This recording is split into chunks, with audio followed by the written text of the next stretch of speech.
Bon matin tout le monde, bienvenue dans On jase de chasse, de pêche, de plein air. Avec moi-même, Steph Monette, je prends mon souffle un matin, tabarouette.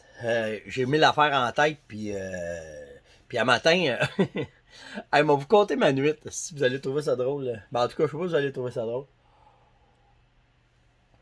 Ma blonde, elle a un poste cadre, et hier, alors c'est un appel, parce qu'il y avait une madame, à 1h du matin, elle trouvait qu'il y avait trop de neige sur le chemin principal et elle voulait savoir quand est-ce que la charrue passerait, mais elle a appelé le 911. Alors, quand tu appelles le 911, c'est un appel classé. Alors, on s'est fait appeler à 1h du matin pour vérifier si la neige était pour être enlevée à 1h du matin dans le chemin principal. Malheureusement, quand nous avons rappelé la madame à 2h du matin pour lui dire que le chemin serait correct, elle n'a pas répondu. Elle dormait probablement. Alors que nous étions couchés de bonne heure. Alors, à 2h du matin, on a mangé des chips jusqu'à 4h pour écouter un film. Fait que ce fut notre soirée hier. M'a demandé à ma blonde, je peux vous dire ce que je pense de ça. Bougez pas une seconde. Malheureusement, suite à la demande que je viens de faire à mon épouse, je dois vous dire que cette dame aura le service de neige et que la neige va être ramassée. Sur ce, passons à On jase ce matin à hein? C'est ça. C'est ça. Faut pas passer de commentaires. Passez pas de commentaires là-dessus. Je vous laisse vous-même. J'ai le goût de vous demander la question du jour. Qu'est-ce que vous pensez de cette demande-là? Mais je ne le ferai pas pour ne pas avoir ça. Alors, aujourd'hui, hey, merci à Dominique Pinchot pour les étoiles. Vraiment gentil. J'en reviens pas que vous prenez le temps de... En tout cas, je trouve ça vraiment nice. Je sais que ça a l'air têteux, je sais que ça a l'air... mais merci vraiment de vos bons commentaires pour le show, puis comment est-ce que c'est. C'est hallucinant. Vraiment, merci beaucoup. Le 24, OK, pas en fin de semaine, pas jeudi ici, là. On va avoir un autre live avec Martin Bourget sur un peu la continuité de ce qu'on a fait, c'est Saline cette semaine. Puis on va parler de chasse à l'ours et on va vous parler de techniques. Probablement, vous n'aurez pas entendu parler souvent de cette technique-là. En tout cas, si vous en avez entendu parler, vous allez vous apercevoir que on a poussé la donne vraiment solide, puis ça a donné des gros et beaux résultats.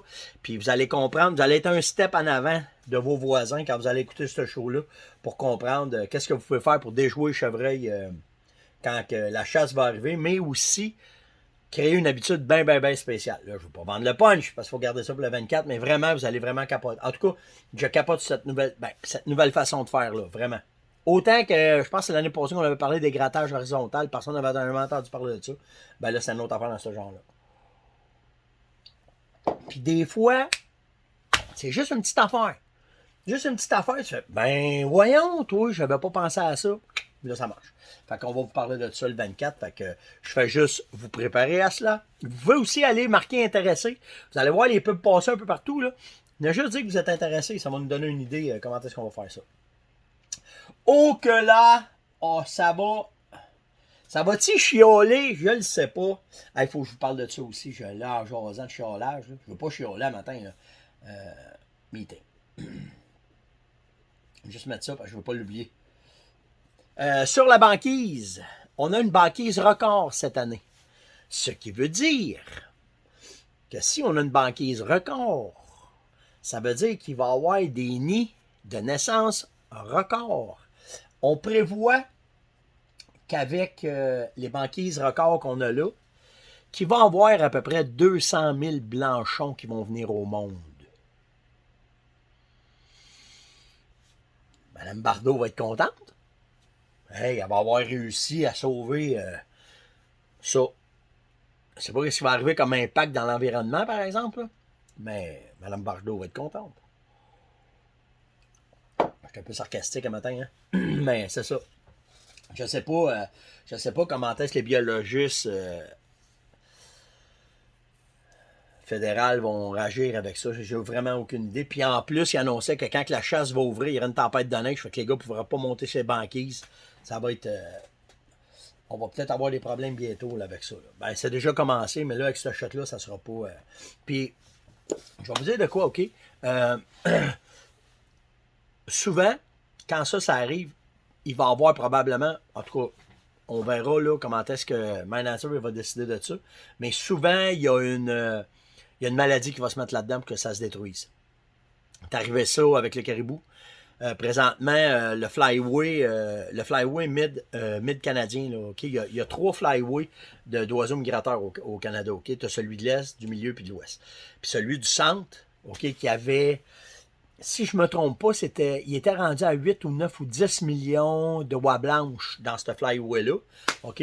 Ben, il est après planté complètement. Là, ils font des recherches, ils comprennent pas pourquoi, puis ils s'en vont vers ça, puis comprendre qu'est-ce qui est arrivé. Puis la gestion de la chasse au printemps, ils sont pas certains. Puis en tout cas, les biologistes sont complètement déboussolés parce que le flyway il est après planté. Là. Ils sont après l'échapper. Fait que tu sais, pour revenir avec les blanchons, ben probablement que il y a quoi qui va arriver avec ma nature, c'est sûr et certain. Tu sais, on l'a vu avec l'orignal, il y avait trop d'orignaux à des places, la tique s'est mis là-dedans. Fait qu'il y a un paquet d'affaires là, qui va faire que probablement que ça va se régulariser. En tout cas, j'espère, parce que ça mange ces bébites-là. Là. Ça mange quoi? Ça mange des stocks de poison. Fait que ça vous donne une idée. Selon la tendance, selon ce qu'on. Je sais pas. Hey, là, je vous parle vraiment, là, peut-être à travers mon chapeau. Là, il y en a peut-être.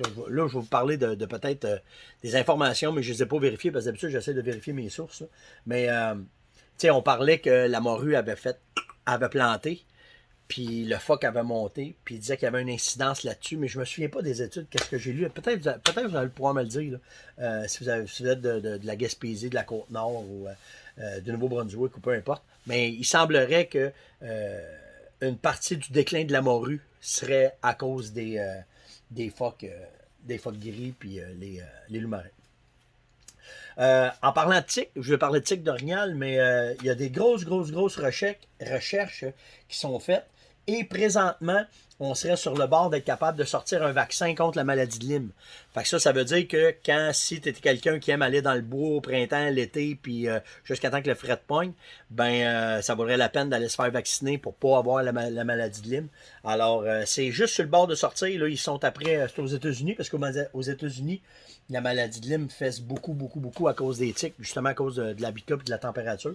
Mais il y aurait de quoi là, qui s'en viendrait, là, puis ça serait vraiment. On était sur le projet longtemps là, de faire reconnaître cette maladie-là comme une maladie professionnelle au Québec pour les agents de la faune, pour les travailleurs forestiers, pour ceux qui ont attrapé ça, parce qu'il y avait 1 ou 2 agents qui avaient été piqués solides par des tiques. Puis ça devient comme une maladie dégénérescente. Puis il s'en allait de même. Puis le syndicat, pas le syndicat, mais le gouvernement ne voulait pas reconnaître ça comme une maladie de travail. Puis ça joue ses prestations, puis tout le kit. Mais il savait que je me souviens pas comment ça avait fait. Mais il me semble que ça a passé. C'était fait là, que c'était rendu une maladie de travail si tu te faisais piquer par une tique. Fait que ça, c'est fait. Hier, j'ai reçu un téléphone très intéressant. Tu sais, l'UPF est après bras. On sait que l'UPF brasse pour le chevreuil.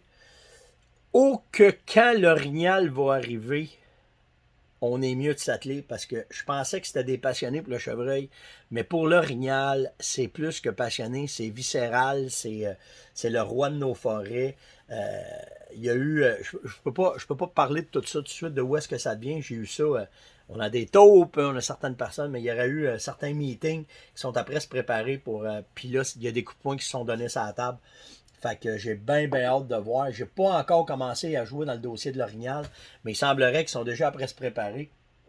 Justement aussi, il faut que je parle de ça avec la FDCP. Fait que je pourrais vous tenir au courant là, de ce qui va arriver. Ça fait une semaine que je posais parler avec les gens de la FDCP, puis j'ai pas le temps. Je suis vraiment trop à côté, mais c'est une question de temps là, que je puisse faire un appel, puis vous revenir avec qu'est-ce qu'on s'est dit, puis comment est-ce que la FDCP voit les prochains points, les points de gestion, puis tout le kit. Là.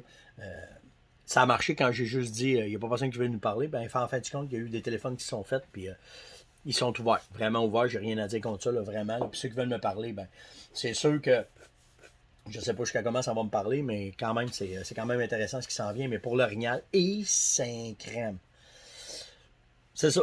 ça va probablement brasser. En tout cas, pas mal plus que le chevreuil, parce qu'il y a pas mal plus de chasseur d'orignal, puis c'est pas mal plus viscéral, fait que j'ai bien hâte de voir.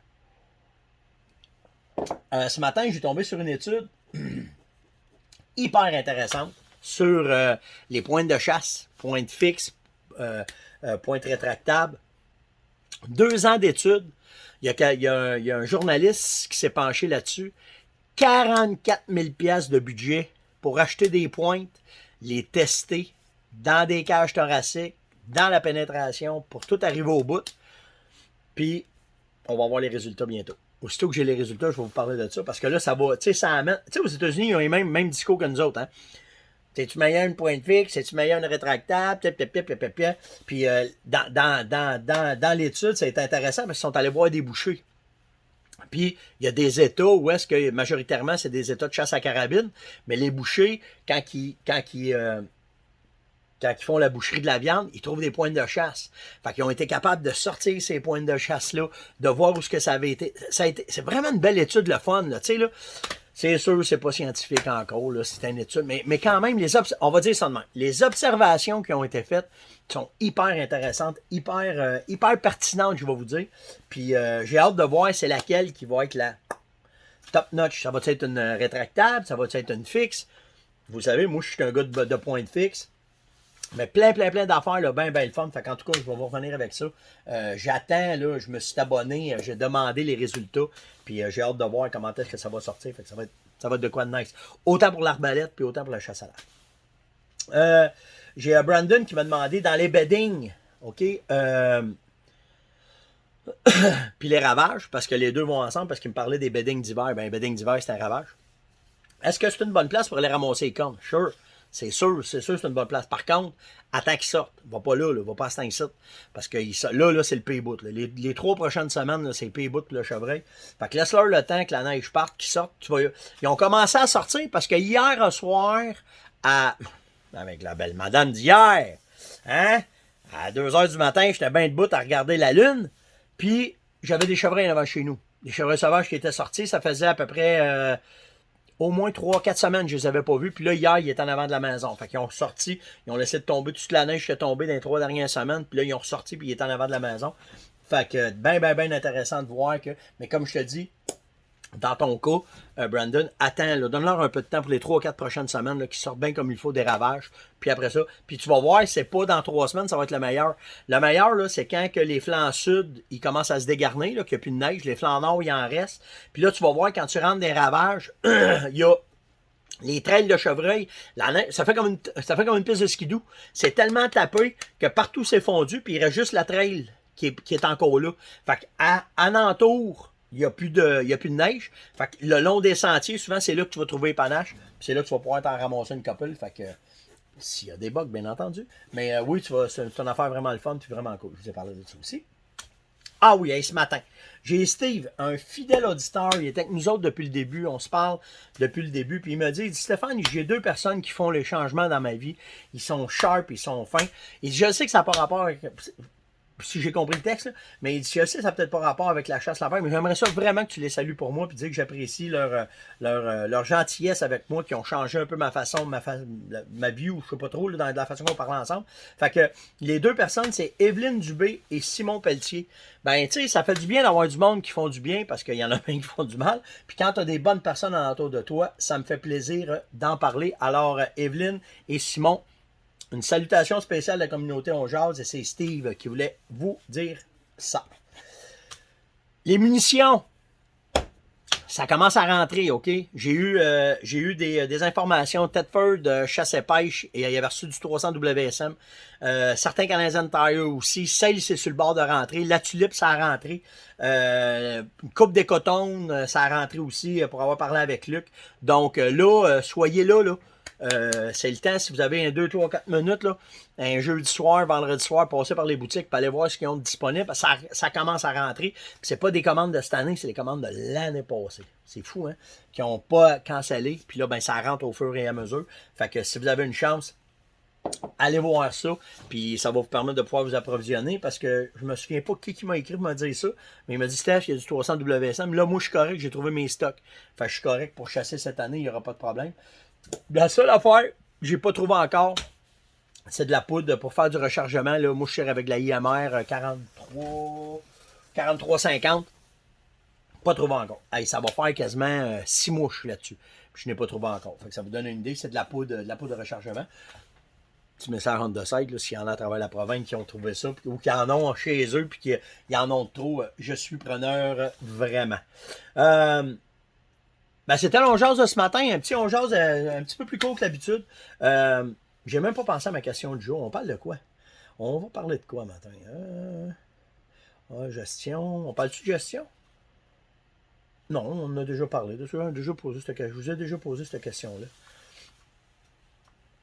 C'est bon, hein? J'ai un blanc matin, là. Et ça, c'est pas bon. Ça, c'est pas bon quand tu fais un show de... Ça, c'est pas winner partout. Mais c'est dimanche. On peut se le permettre. Il n'y a pas de problème. On va parler de salines. Donc, dites-moi donc, êtes-vous prête pour vos salines? Tiens, lave-la aussi. Je viens de la trouver. Êtes-vous prête? Avez-vous commencé à préparer votre stock? Avez-vous acheté ce que ça vous prenait? Êtes-vous prêt? Là, je vais la marquer parce que faut que j'aille vous lire puis je vous réponds. Êtes-vous prêt? Fin prêt pour les salines? En passant, dans notre cas, on a certains minéraux qu'on attend après. Alors, ça vous donne une idée. Fait que, mais êtes-vous prête pour vos salades? C'est ça la question du jour au matin. Passez une excellente journée. Faites attention à vous autres. Nous autres, on s'en va faire de la motoneige aujourd'hui. On s'en va. J'ai un chum qui s'en vient ici. On s'en va voir nos spots. Puis, on peut faire des essais de motoneige. Voir de nouvelles affaires là, que je veux voir. Là. Moi, j'ai monté. Je vais vous filmer ça aussi. Là. Il y en a qui veulent voir. J'ai eu des questions sur ma machine. Comment est-ce que je suis rendu avec? Je l'ai monté vraiment là, pour full trapage. Full trapage et aménagement en plein beau. Vous allez voir, j'ai élargi des skis. J'ai mis des spacers pour l'élargir encore plus, pas qu'avarse. Puis, ben, on va pouvoir vous parler de ça. J'avais pas pensé, mais on a monté dans les tops de montagne. On a trouvé les orignaux où est-ce qu'ils étaient. Puis, vraiment, ils ont retourné tout de suite après. Tout de suite après, ils ont rentré dans nos traces parce qu'on avait tapé ça. Mais avec la machine que j'ai là, nous autres, on est des montagnes comme ça. Ça va probablement intéresser aussi ceux qui font les sucres de voir comment est-ce que j'ai monté la machine. Puis, de cette façon-là, tout dépendant ce que vous voulez comme machine, là, parce que moi, c'est un Scandic que j'ai, mais la même affaire se fait sur un Tundra. L'équipement que j'ai mis sur mon Scandic, on peut la transférer sur un Tundra. C'est sûr que la machine, là, la façon qu'elle est montée, tu n'es plus capable de la tourner, ben, à la faire tourner en S là, serré, mais stable, là, vraiment une machine de la mort qu'on a montée. Donc, êtes-vous prêts pour vos salines? Puis nous autres, on se voit demain. Ciao.